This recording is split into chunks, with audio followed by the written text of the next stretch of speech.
Assalamu alaikum. My name is Salim Siddiqui, and we're continuing the story talking about the question. What was the question? And it's important so that we remember. Today is the great celebration Eid. Well, not actually today. It's taken me a few days or so to get to the end of this story, and it's important that you understand that because we're going to get into some really dramatic detail here. We said that it is the great Eid celebration, or the great Muslim festival, where Muslims all over the world have gathered together with their families to bow their head to the Lord Most High, celebrating and praising the Lord, Allah, the God who created all of us, you, me, and all of the sons of Adam.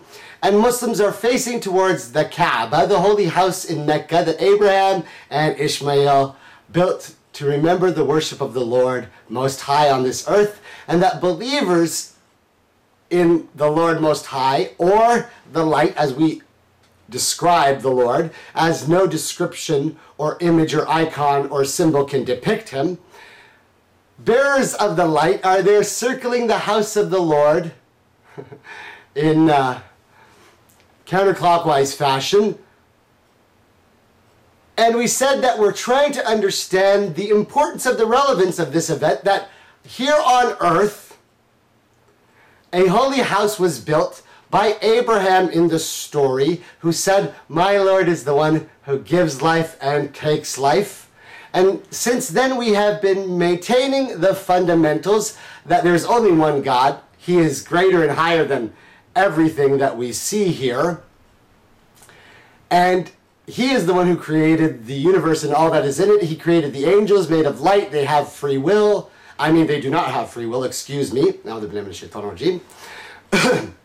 Angels do not have free will. They obey the commandments of their Lord and do not disobey, but there are other races or jinns or aliens that have been created prior to mankind, and they do have free will. They're made of smokeless fire, and we've continued to go through the story talking about Adam being created by the Lord and breathed of the light of a soul, and God taught Adam the names of all things, and Adam taught his sons the story that we are now telling you, that there will be prophets in succession bringing the word of the Lord Most High.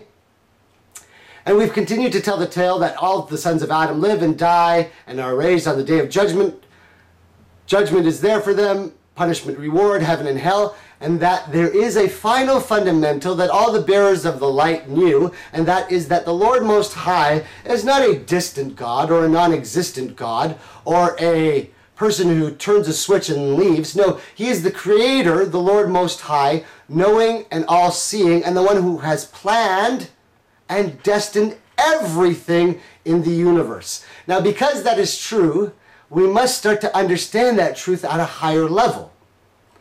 Well, we're saying that everything that the Lord created follows his command, of course. But of those that he created are those who are searching for the darkness. We said Satan was one of the leaders of the other races and disobeyed the Lord and began a mission or a war to try and deceive us from the light. And we said always through this story we have maintained that the darkness tries to deceive us from the light, and those in the story who understand the story are always searching for the light, and we've tried to remain certain concepts and principles standard and not get into any strange definitions. We've said the Arabic term Allah means the God, and don't be deceived by many of the deceivers out there who will tell you it means a pagan god, a sun god, a moon god, or any other god. We said God, the Lord Most High, is not depicted by any image or symbol or statue or cross. We said that remembering the story is that we are trying to find the light and seek the light, and we are fighting evil or the darkness, and that Satan has of his kind many followers. And we, of our own sons of Adam, have many people who follow the dark as well. And so it has become a situation where it is a battle of light versus dark, not any country or war or race. And that from the other races there are believers and disbelievers in many tribes and nations, and you can go through the information and look back. And from, of course, the sons of Adam are many tribes and nations of different colors and races and languages. And we're saying that there is a fundamental, that you are now being told the story of the truth. from the beginning to the end, in a way that you have never heard it before. That as a promise of the Lord, every nation will bear and have revealed to them the story of the truth, in the way that it is supposed to be done from the beginning to the end by someone who demonstrates the signs that they are a bearer of the truth. And those signs were what? Understanding the fundamentals that I have described, and some other signs that we are about to get into right now. Since we're getting to the end of the tale, like I said, everything starts to get a little bit stranger, because as I always promised, if I'm telling you the story of the truth, each part must be more dramatic and amazing and unbelievable, yet obviously true and clear, because any storyteller can tell you that if there is some gap or unclarity in the climax of the story, then something was missing in the beginning.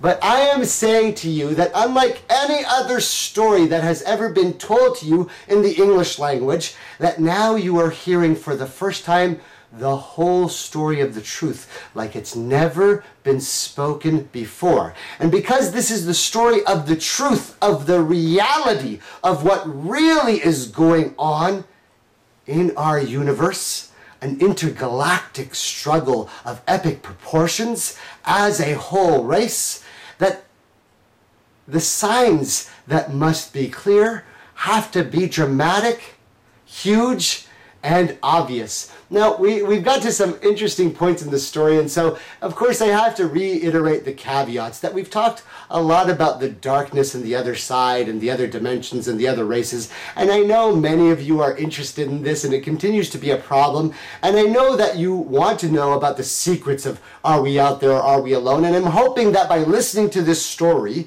all the secrets of the universe that people have been questioning are starting to become clear. If you don't know what I'm talking about, please go back and listen to the beginning of this story until you understand the truth, because we are making a bold claim.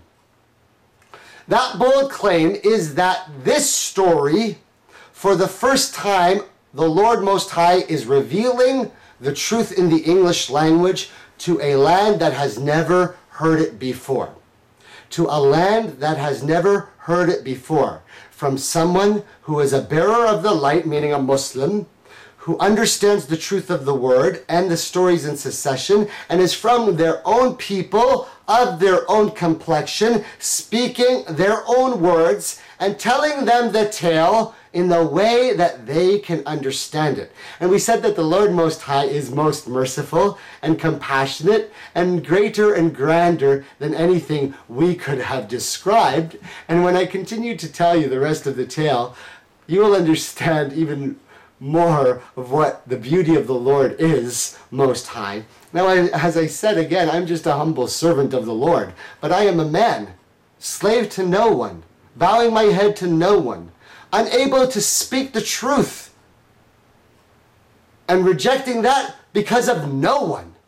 All of the sons of Adam should always be willing to accept the truth of the light.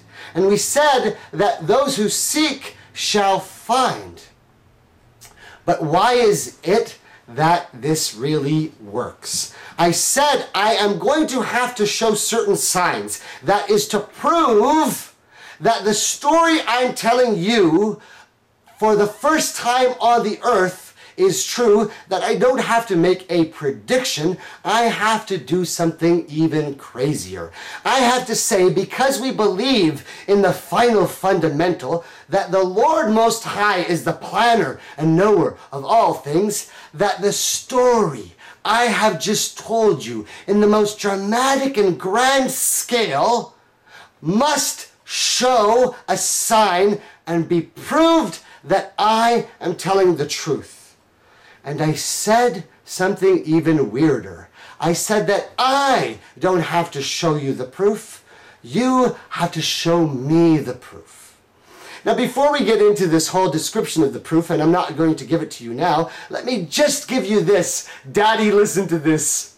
It means, what does it mean? It means when someone who knows the truth of the light comes to a people, he doesn't make a prediction to them. He says, I am telling you the story of the truth of the light in the way it is supposed to be done for you by the will of the Lord Most High in your own language how every single person who understood the truth of the light from our father Adam in this chain has always told it.